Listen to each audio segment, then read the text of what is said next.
Aggie here at WildFire Festival, previously known as Sleaze Fest, Scotland's #1 rock and metal festival. I'm joined by my co-host Zara. How you doing? Hey guys. And I'm also joined by Out Kaine. Yeah! Hello. Can I get you guys just to introduce yourselves and what instruments you play and stuff? And who else is in the band? Yeah, and who we're missing. Okay, we're missing Danny and Jim. Don't ask what they're doing. What are they doing? Drums and guitars. So we have our bass player who doesn't do a lot but play bass, and we have the mouth from Louth. I'm not even from Louth, so Don't go to Louth. that's what I do. Well, You go to Louth? we really enjoyed your set, guys. That was absolutely awesome. How did you guys find it? Absolutely amazing. Yeah? Great. Yeah, absolutely fantastic. It's the first time we've been up here, and I have to say we didn't know what to expect when we got up here.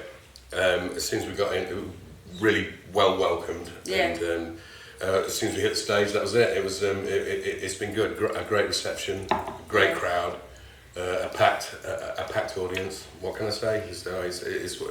It's what drives us. So it's been brilliant. Well, when I seen you in the lineup, I knew you would go down a storm because you've got quite a following down the road in England. Anyway, as far as I know. Oh, God. So they're really quite popular. Every time, because I've seen you guys a few times now, and it's always packed. Yeah. From like Leamington Spa to what's the other good one we do? Timbuktu, and wherever we go, we normally get. We have got a good fan base. We've got a good following. Like. Yeah. I mean, from human beings to dogs and cats and stuff. The hamsters, don't forget them. Well, we can't talk about them because there's a legal case pending. Oh, wow. So how long have you guys been together?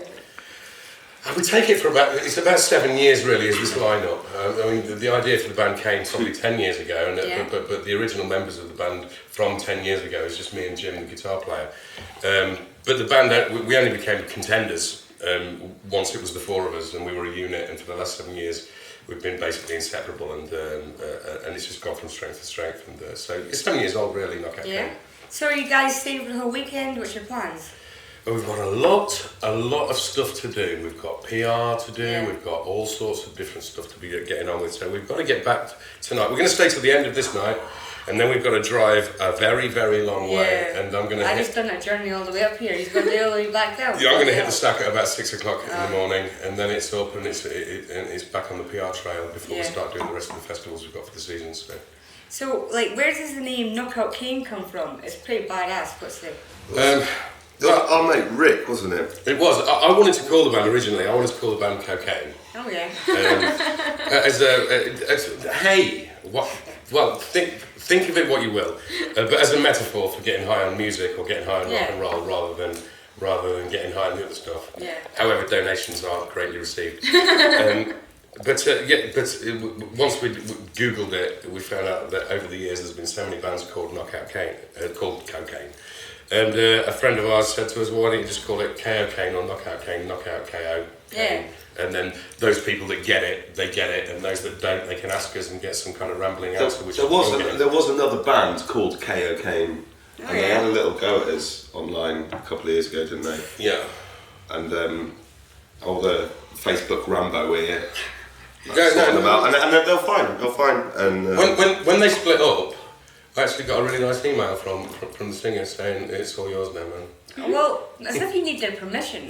well, we didn't. We were Knockout Kaine, they were KO Kaine. Yeah. So do you have, like, sorry to interrupt, but do you have much planned for this year? Are you playing any big festivals or gigs or anything like that? We've got several festivals for the season in the book, but the biggest of the lot will be Bloodstock. So bloody hell, that'll be awesome, won't it? Bloodstock in August. Yeah. And SOS Festival and the Caveman Bash. And then there's some one-night stands. We've got a couple of big shows that are local to us, and then after that we can't talk about it too much because nothing's written in stone. But some tours preliminary booked with some name artists. So hopefully they'll come off and we'll be able to tell you more about that later. Yeah, you guys have it's not that long ago you have just released your new album and it's had rave reviews. Yeah. Can you tell me a bit about that? The new album, it was released in March, we spent the year before that, and it was like 12 months of writing songs and demoing songs. It was very different to writing the first album because we'd been around for such a long time and touring, and the songs kind of evolved organically through being on stage. Whereas writing your second album always, you're writing songs specifically for something, and we were aware that the first album got such a great reception that we had kind of a mountain to climb with it. But so we wrote like 25-30 songs, demoed a lot of songs, and then cherry picked the best 10, and Rise of the Electric Jester was born, and we think. Personally think we have topped the first album, even though, you know. Like the reviews have just been totally, like, everybody's been praising you guys from the latest album, and I've heard it myself, and I think it's absolutely rocking. Oh, like, shucks. You guys have done yourselves. I'd like to say it gets boring, but it doesn't, does it?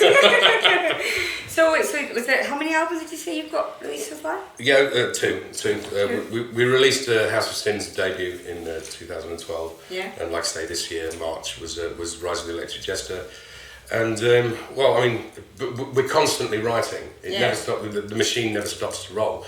So you know, we're writing now for the next record. I mean, I don't know when we'll get a chance to go into the studio to start demoing and recording, but yeah, it never stops rolling. The well runs deep when it comes to creativity, and it hasn't dried up yet. Yeah. And when it does, probably it's time to pack up, but not just yet. Not yet at all, man. So if you guys get a chance to play WildFire Festival again, will you agree? Absolutely. Yeah, definitely. Yeah? Absolutely. Probably the funnest show we've played in months. Yeah. It's been an absolute pleasure, actually, to be honest with you, and topped off by talking to you two lovely Oh, darlings, darlings. Look you there. So where could people find you guys and your music online?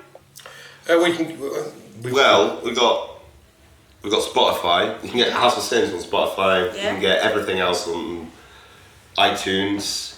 You can buy the albums through Amazon and HMV and all those. What's your Facebook? Just knock out Kaine, yeah. Facebook is just type Knock Out Kaine into the Facebook engine. You'll find us, and I'm not entirely sure what's happening with the website at the moment. Is the website up and running? Because we're having a new one built. A very brand new website built. Should be up and running in the next couple of weeks. That's a great face. I know. Screenshot that. Is that your complex? Well, cheers, guys. No. The complex is the other T. We don't really need to know. Cheers. Thank you so much. Come on. Cheers, guys. Cheers, guys. Hey, I tell you what, it's been an absolute pleasure. Thank you very much. Aggie and Sarah with Knock Out Kaine at WildFire Festival.